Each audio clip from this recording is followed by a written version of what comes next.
இங்கு வந்திருக்கும் ஒவ்வொரு தலைவர்களையும் நாங்கள் தலைவர்களாக பார்க்கவில்லை. எங்களை காக்கின்ற ஐயனாராகவும் கருப்பசாமியாகவும் தான் நாங்கள் நினைக்கின்றோம். ஏனென்றால் இந்த தேவரின சமுதாயத்தை எந்த ஒரு அரசியல் அமைப்பிற்கும் விலைக்கு விற்காமல் என் சமூகத்தை உயர்த்தி பிடிப்பேன் என்று 2-3 தினத்துக்கு முன்னால் அறிவிக்கப்பட்ட இந்த கூட்டத்திற்கு காவல்துறை கூட கேட்கலாம், ஏ அப்பா இவ்வளவு கூட்டம்னு தயவு செய்து நல்லா கேட்டுக்கோங்க. இதே போல் பல மடங்கு கூட்டங்களை பார்த்த பரம்பரை பசுமன் முத்துராமலிங்க தேவரின் பரம்பரை.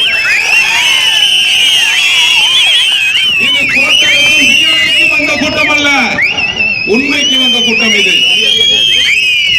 2-3 தினத்திற்கு முன்பாக அன்பு சகோதரி வழக்கறிஞர் தமிழ்ச்செல்வியும் சரஸ்வதியும் என்னை தொலைபேசியில் தொடர்பு கொண்டார்கள்.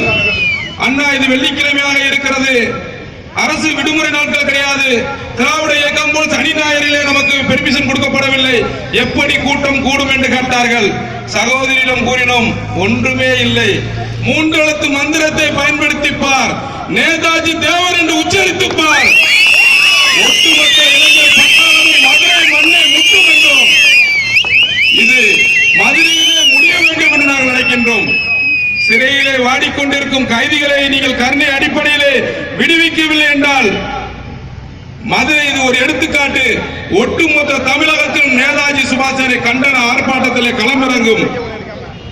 ரத்தத்தை கொடு சுதந்திரத்தை தருகிறேன் என்று சொன்னவர் வங்கத்து சிங்கம் நேதாஜி. இன்று வாழும் வங்கத்து சிங்கம் மகாராஜன் கூறுகிறார், உன்னுடைய ஒற்றுமையை கூட ஒற்றுமைக்கு எடுத்துக்காட்டாக தேவர் சமுதாயம் போராடி கொண்டிருக்கிறது.